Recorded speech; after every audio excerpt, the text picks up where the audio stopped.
Hey there, welcome back to Jumping Out of the Box. My name is Nilüfer Erdebel, and I'm talking to you about my journey as I start to train for an adult figure skating competition. The reason I'm talking to you guys is partly to be able to document it and also to be able to share how similar it is in organizations as we look to change and shift up the way that we're doing things or to do things in a way that we haven't done before. And we kind of feel a little bit out of our comfort zone, out of our comfort box. And so it still takes a lot of effort to get out of it. And we talk a lot about jumping out of or actually just coming out of the box and thinking out of the box, but how can we jump out of it? And a lot of the time there is bumps along the way, there's barriers, roadblocks, and I'm going to talk a little bit more about some of the transitions and events that are happening as I continue to train for the competition. Last Friday, I had a big bump. I actually fell on my tailbone pretty hard at the end of the session. I tried to shake it off, but for those that might not have had a fall on their tailbone before, it's extremely painful and it impacts everything. And so things that used to be really easy for me in skating have been really hard. It's been 5 days since the fall, and I still skated yesterday and this morning to keep up with the training, but there's a lot of fear of falling that's coming into play now. Yesterday, I spent some time in a harness. So it's essentially a contraption that helps you get the feeling of a jump. It helps you jump a little bit higher and slows down your landing so that you can make sure that you have the right height for your jump and can also land it.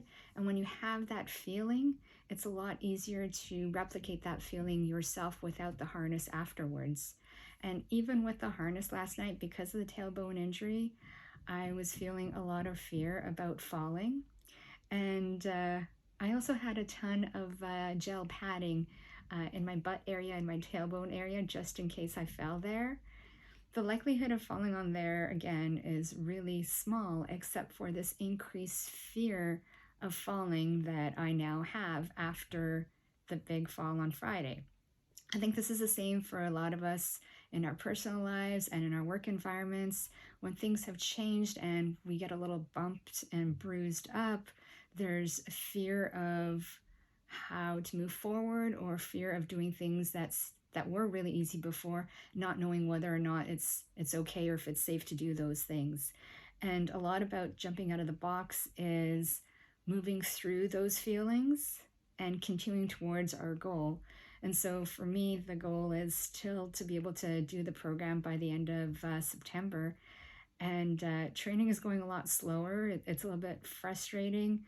Small things that are really easy normally are really hard and painful.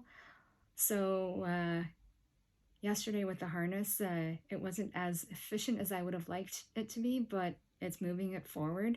And then today we worked through my program to make sure that the steps are in the right places and starting to add in some accentuations and additional choreography. So that was really effective. It's just I can't practice the jumps and the spins that I want to be getting better at. And it's the same for organizations as there's bumps along the way and we can't do the things that we want to be doing as well as we want to be doing it, but we can do some things. And so figuring out what we can do in small increments until things can heal within the organization or within teams. And the huge part about jumping out of our comfort zone is to keep moving forward. Thanks again for joining me on my journey. I will continue to document how things go. I only have 2 more days before I need to take about a 2-week period. So a lot of what's going to be happening now is thinking about the program in my head without actually spending time on the ice. And it's funny, that actually has an impact on how well performance ends up being, especially for athletes, as if we can imagine things going well. Same in our working environment. We might be in a little bit of a bumpy spot, but keep thinking about and imagining what a better culture, a better organization, a better product or service is going to look like, and new ideas will come together to make that product or service even better. Thank you.